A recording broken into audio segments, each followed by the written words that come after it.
Okay, so like I said, what I'm about to teach you is something that if you've already done sales before, then you have it instinctively. You probably already done it. But we found this system of closing that works, right? It's a system where, let me close the store real quick. Guys coming back. Okay.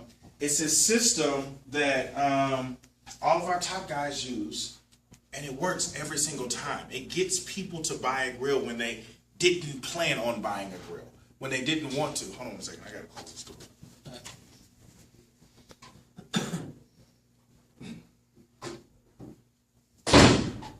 So I'm gonna teach it to you. And if there was anything that I was judging you on, it'd be this. If you have a perfect pitch and you fail this, you won't pass.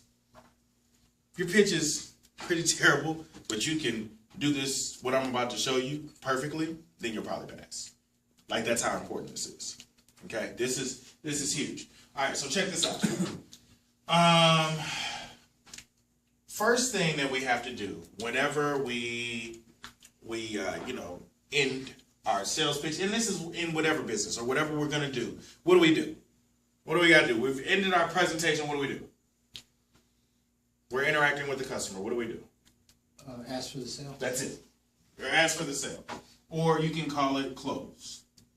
Right? If you don't ask for the money, then you're not going to get it, right? We don't do this whole, all right, well, hope to God that they say yes at some point, and yeah, I'll take it. It just doesn't happen. People don't just say, I'll take one of those. You got to ask them to buy, right? And so that's how we close. Now, what do you do after that? What's going to happen right after that? What are they going to say? They're going to give you an objection, right? People are like designed to say no. Even, you know how many times I've had people come up there and, say, hey, we've been looking at this grill, we want this grill, and they say no to me? Isn't that crazy? Right? People are designed to say no, so they're going to say no. So go into it with the mindset that I expect it. I expect you to say no. A lot of times I think what our guys struggle with is they do this phenomenal pitch, and it's really good, and they perfected it, and they expect somebody to say yes. It's not going to happen. Expect them to say no. Now, what's going to happen after they say no? They're going to give you an objection. What do? You got to overcome the objection, right? You got to overcome the objection. Right? That's what your rebuttal sheet is for, right? So we gave you pretty much all the objections that you're going to hear out in the field.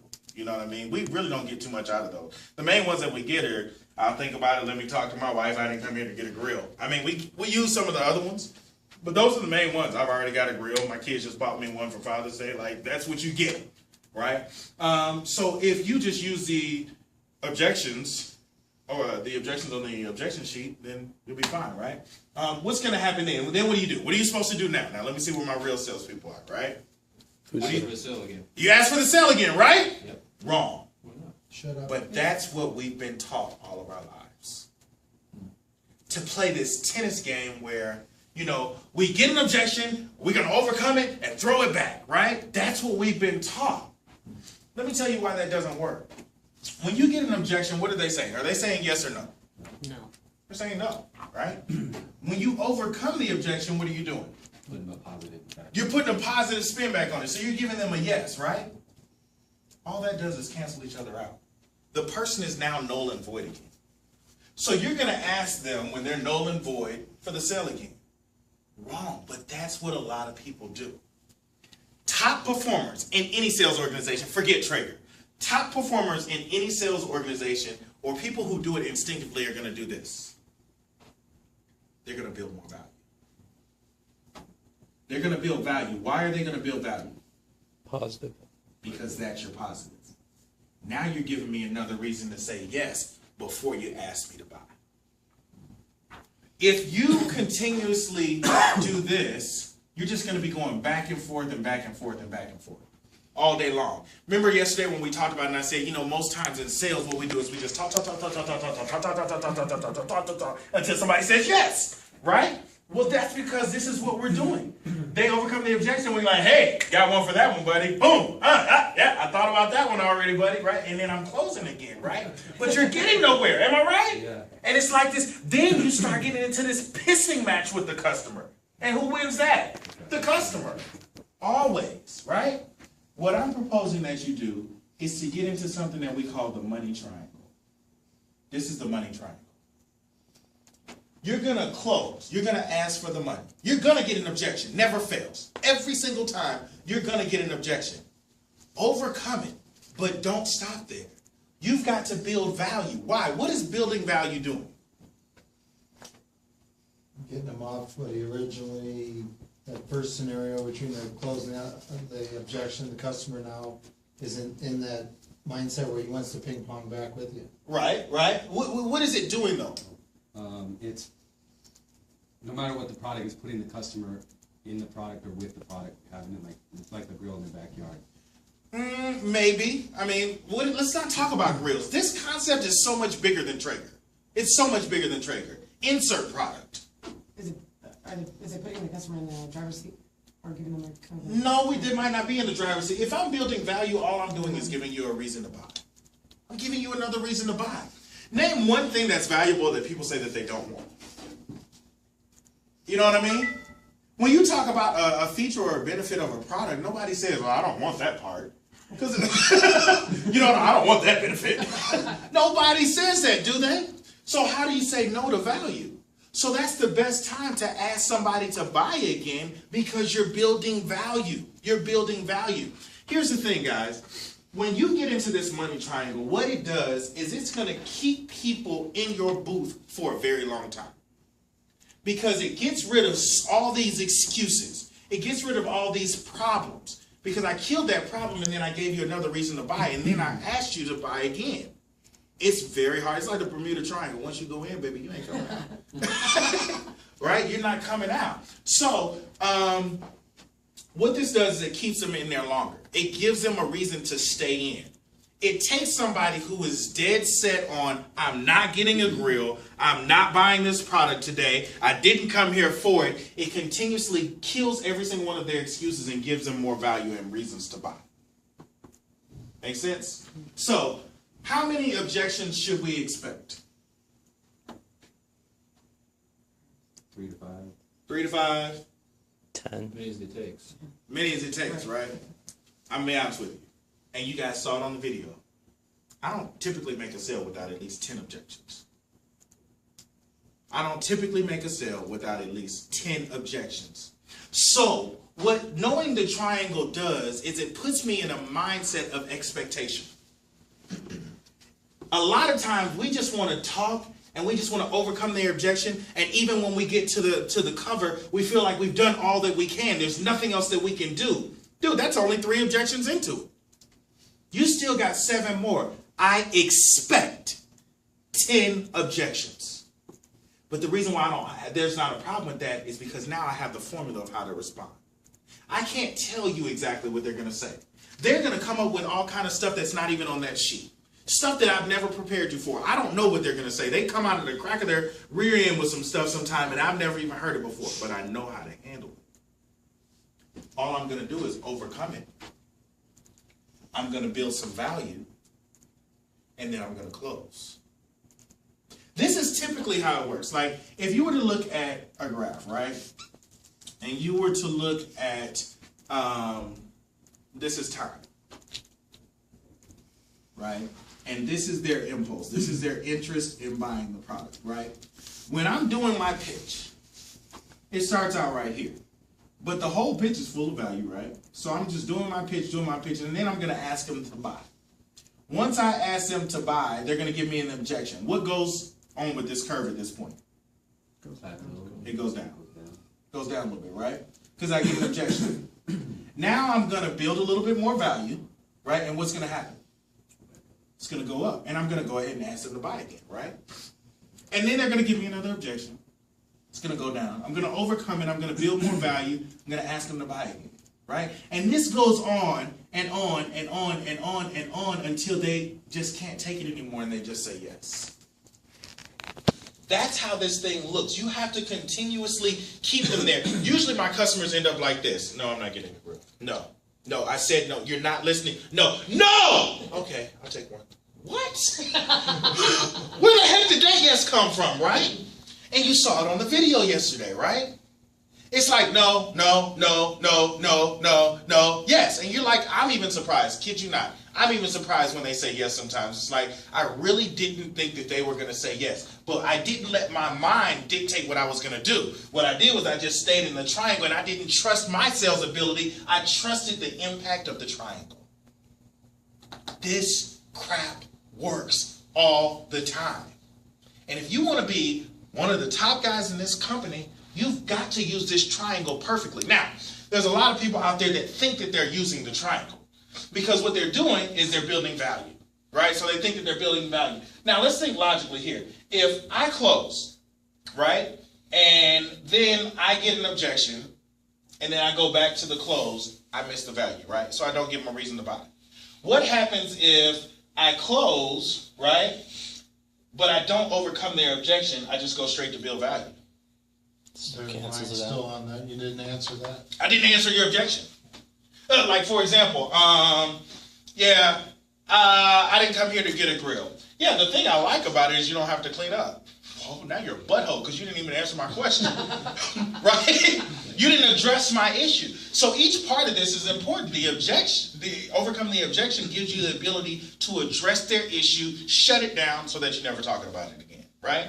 Now, a lot of people, what they'll do is they'll close, right? They'll overcome the objection perfectly. They'll build value perfectly, but then they shut up. What's wrong with that? You're letting them walk. You're letting them walk.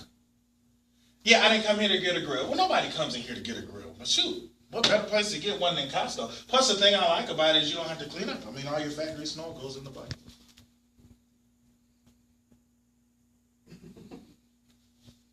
What are you expecting me to do? Just say yes, okay, now I'll take it. No, you've got to ask me to buy again.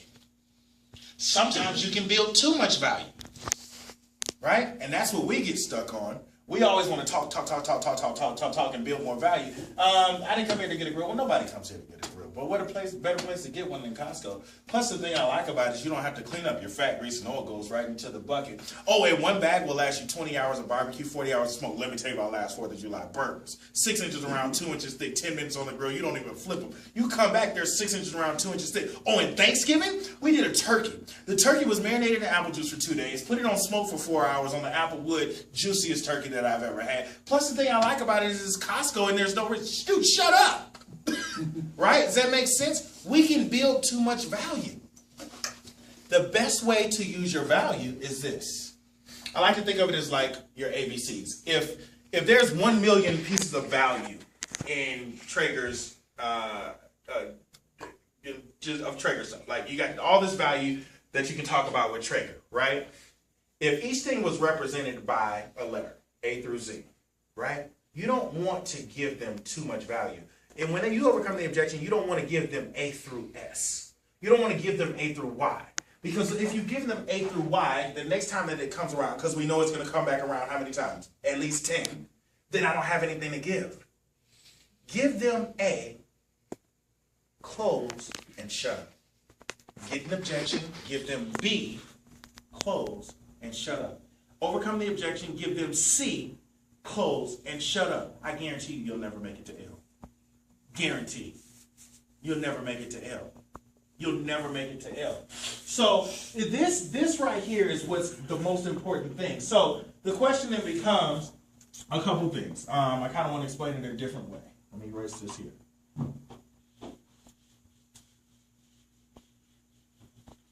So let me ask you guys a question, kind of just outside. Number one question. What is a close? What is a close? And you've said it before already. Asking for the sale. It's asking for the sale, right? A close is asking for the sale. So what ways do we ask for the sale in Traeger? Now we're in Traeger world. What ways do we ask for the sale? Cookbook, CX challenge, You got cover. it. These are our closes. They're already defined for you.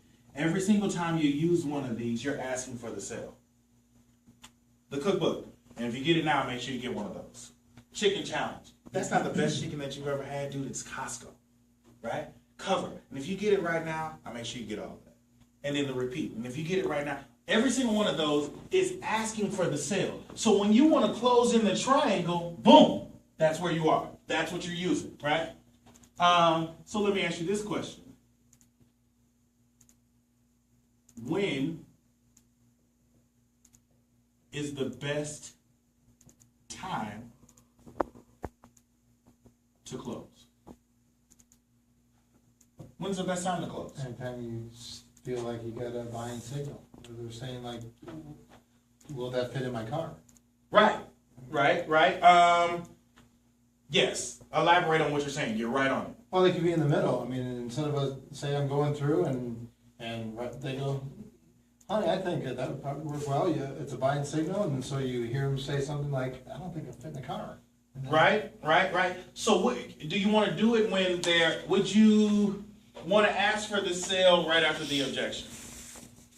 Would you want to go back and ask for the sale? No, Why not? because this is gonna go back and forth. Why?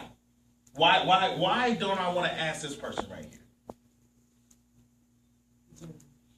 Say it. Not like on the positive? Yes. In the Yes. positive instead of he's in the negative. Yes, he's kind of like in this negative vibe, right? Because he's got an objection, I'll overcome it. He's no. Here's the thing. The best time to close in any business is when a customer is at the height of impulse. We sell an impulse product, which means I'm not going to go home and think about it and then turn around and come back and get it. Because it doesn't make sense for me to go home and buy a $1,000 grill when I'm sitting here looking at a $300 grill that works perfectly. I'm not going to go home and think about it. It's a dumb decision. It's an impulse item based off of emotion, based off of something that you put inside of me to make me think a different way. When you go up to the register, they have what they call what? Impulse items. The candy, the car banks, the lighter, the little stuff that, and you know how much money they make off of impulse items? Because it's an emotional decision to buy something that you had no intention of buying. We sell an impulse item. When is the best time to close? When they're at the height of impulse.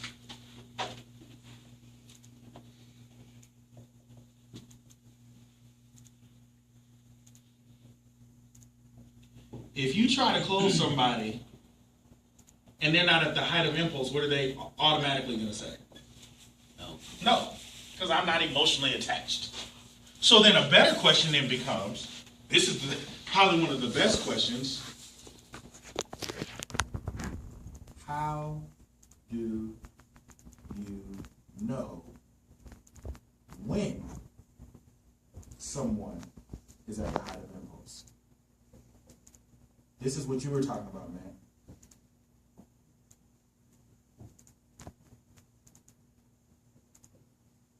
Oh, when they're discussing it. They got a look on their face like their Facial eyes- expressions. Their eyes are going up kind of thing, and they're starting to visualize, am I freaking doing this? Facial expressions. Very good. What else? Asking questions. Asking questions. Right? So how does this part work? So how does this part work? How do you put it together? Well, so is it using wood? Is it using electricity? They're asking questions about it. They're intrigued by it. What else? How else do you know when someone is at the height of impulse?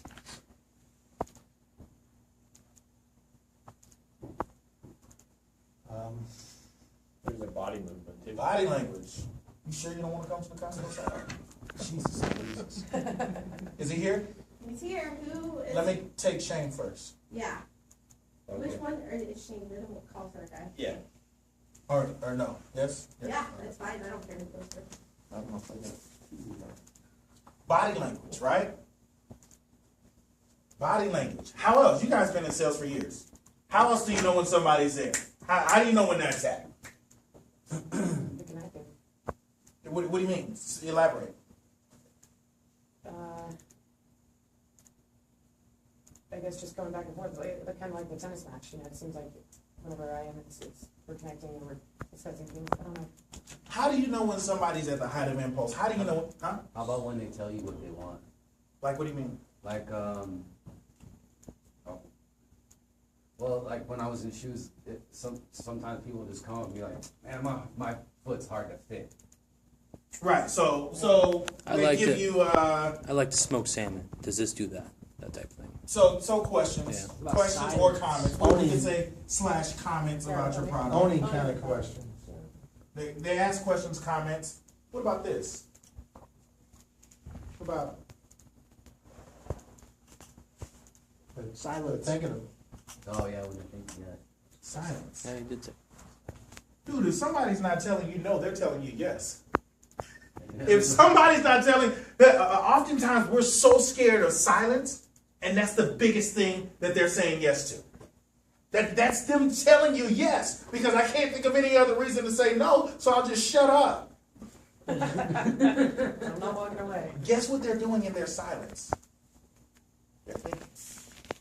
They're thinking, okay, how do I move this money from this account to this account?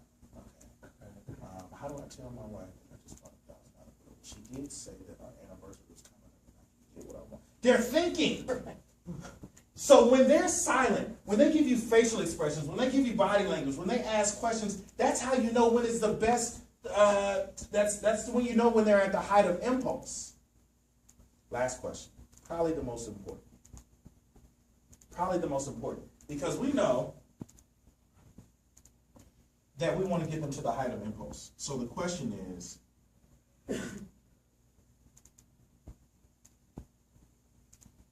how do we get them to the height of impulse?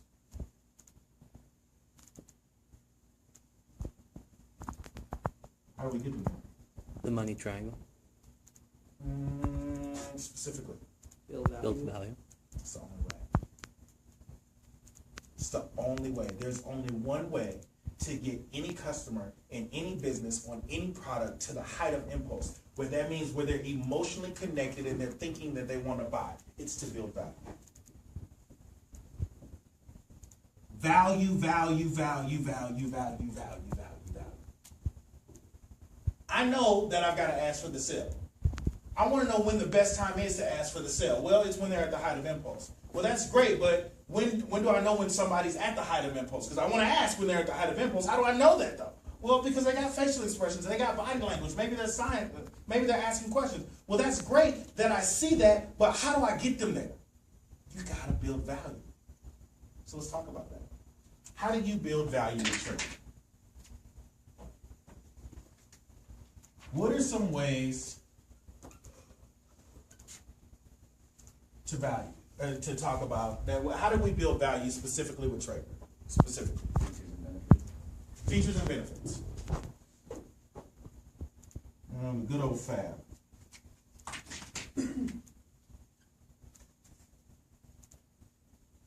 This one's 418 square inches of grill space. You know what I mean? This one's 36,000 BTUs. These are features and benefits, right? What other ways can we build value? paint a mental picture of what they're gonna make them happy. And how do we do that? Personal. Just like Food Story. There you go. He's got it. Somebody's going to He's cooking with gas now. No, actually wood pellets. Food stories. It puts it in their backyard. Your food stories have got to be short, 6 seconds max. Simple. Hey, dude, we did this, we did this. It's not a recipe, because I could care less about the recipe, how you get there. It's just showing them that, guess what? I can do this on my grill. Now, do I ask people, hey, do you like chicken? No, Hey, do you like fish? that'll be a long conversation. Guess what? It doesn't matter. It doesn't matter. Who cares? I'll sell vegetarians and talk about meat all day. You know why? Because I'm just telling them what I do on my grill. I didn't even know they were vegetarian. But you know, when I tell them what I'm doing on my grill, they're thinking about what they can do on theirs. You don't need to ask. In fact, next person. In fact, if you ask, all you're doing is putting yourself into this conversation that's probably not going to end up going your way, because they know what you're doing. That whole old sales strategy of asking all this, it doesn't work in this space. Asking questions doesn't matter, because you're asking questions to figure out their problem. I know what your problem is. You don't have a trade. You can't grill, sear, slow cook, smoke, barbecue, bacon, roast on it. Whatever you got, because this is the one that does it. Right? So you already know the problem. You ask questions to find out the problem. You don't have to ask questions to find out the problem with Traeger, because you know what it is. So use your food stories, right? What's another way that we can build value? I think for the ease of the product, because my grill sucks, and I certainly think about that. If you're not talking about taste, ease, versatility, or convenience, you're in the weeds. The thing I like about it is it tastes so good. The thing I like about it is it's easy. The thing I like about it is, shoot, I can take one meat and do 3 different things. But I'll take salmon, smoke it, grill it, slow cook it. You know what I mean? Versatility, convenience, taste, ease, versatility, convenience. Very good. What's another way that you can build value? Well, your closes are also building value in the sense of They are. you like the stuff that you get. Maybe They are. okay. No, they are. Yeah. They are building value. Absolutely. I mean, you can use your closes. I actually never heard of that one, but you could. Good times. I mean, I don't know if that's tasties, but just a mental picture of you being a rock star in the backyard, not screwing up the chicken, kind of. So that's your That's taste. the food service. That's TVEC and that's food Okay. service. What else? Costco. Yeah. My brother. Ha! From another mother. All right. Company info. You should have got that. Company info. Company info is great. Yeah, I just didn't come here to buy a grill from Costco. Well, here's a valuable thing about Costco. What product have you bought from here that wasn't the best of the best quality? Costco is known for that. There's no risk involved. They guarantee every single product. What about company information about Traeger? We're the fastest growing roadshow in the history of Costco. We, 3 years ago, were a $36 million company. Last year, we did $115 million. Dude, you call our customer service, it's like a concierge service. They'll tell you what wine to pair with what food or how to cook this way. You can go on Facebook and ask the chef different things or whatever you want to do. Like, build value on the company. The company's great. The company is incredible. Costco's incredible. Traeger's incredible. So that's ways you can build value. Up here, I forgot about warranty, features and benefits. 3-year bumper-to-bumper warranty. You know what I mean? Wood to bucket, whatever. You didn't get that. You're slow. What's another way that we can build value?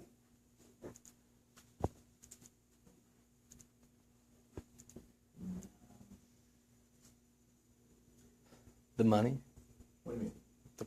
cost. Stay away from price. Okay. There's no value in price. What value is in price? The value they're saving. Because you could say because you're a Costco member, Costco's discounting this down, but company. That's kind of Costco. Yeah. That's because you're at Costco. Yeah. But I sell these things all day for $1,000. If I'm in a mall, if I'm at a fair, $1,000 all day. So it's not about saving money. Because honestly, they didn't come here to buy a grill anyway. So it's all expensive. This is how you sell expensive stuff. Right? There is one piece of value that every single one of you know right now, and it has a crap ton of value in it. It's nothing but value. What's the only thing that you know? The pitch. That's it. Say it louder. The pitch. The pitch. So many people miss this. The pitch is full of value. You know the thing I like about Traeger? You turn it on and in 4 minutes you got wood fire. Shoot, the thing I like about it, there's a fan inside, it'll stoke the fire and create a convection of it. The thing I like about it is you can bake wood fire pizza, roasted turkey. The thing I like about it is the fat grease snow slice out into the bucket. The thing I like about it is the porcelain grill stays porcelain because there's no flare-ups. The thing I like about it, it'll grill, sear, slow cook, smoke, barbecue, bake, roast. The thing I like about it is you can put a steak on there and you can so tender you can cut it with a fork. The thing I like about it is that fan drives the smoke to the center of the bone every time. The thing I like about it is I can put brisket, pork butt, pork shoulder on there for 10 hours and go to work. The thing I like about it is you can get the wood in any flavor. Hickory, mesquite, apple, alder, maple, pecan, cherry, oak. The thing I like about it is you can get the wood gives you 20 hours of grilling, 40 hours of smoke. The thing I like about it is it's way cheaper than gas, charcoal, and propane. The whole pitch is value. That's why it's a pitch. The whole thing is value. So, when we come here, what a lot of people struggle with is, what do I say? What do I say? How do I build value? Because we know we got to build value. How do I build that value? Well, you got a crap ton of stuff to use. There's probably about 45 things that you've given me in these 6 things of value right here. The pitch has 25 of them. Repeat exactly what you say in the pitch. The thing I like about it is the fact grease and oil just goes in the bucket. It's just easy cleanup. The thing I like about it is one bag gives me 20 hours of grilling and 40 hours of smoke. There's so much value there. So then you begin to understand how all of this comes together, right? You're going to start with get it, you'll love it. Start with get it, you'll love it, right? Then you're going to get an objection. If it's on the objection sheet, that's it. That's your answer. That's your answer. If it's on the objection sheet, that's your answer. Like, for example, say thanks. Get it, you'll love it. Thanks. Thanks for what? I still haven't solved your grilling problems. You're still standing over the grill with the squirt bottle. You don't have the versatility to do baby back ribs, drizzled in honey and brown sugar, smoked salmon, asparagus on there. Next person. Next person. Right? Now, when I say that objection, is that a food story? I talked about baby back ribs, drizzled in honey and brown sugar and stuff, right? Is that a food story? Yeah. No. It's valid. If it's on the sheet, it's overcoming an Oh. objection. Because when you think of it logically, all it is just canceling out their no. That's all I'm doing. Yes, I talked about food, but it's not a food story. Not here. All it's doing is canceling out their no. So then I still need to come back over here and build value in some form, way, or fashion. Does that make sense? And I need to close. Hold on. So I'm going to start with get it, you'll love it. I'm going to get an objection. I'm going to use what to overcome the objection?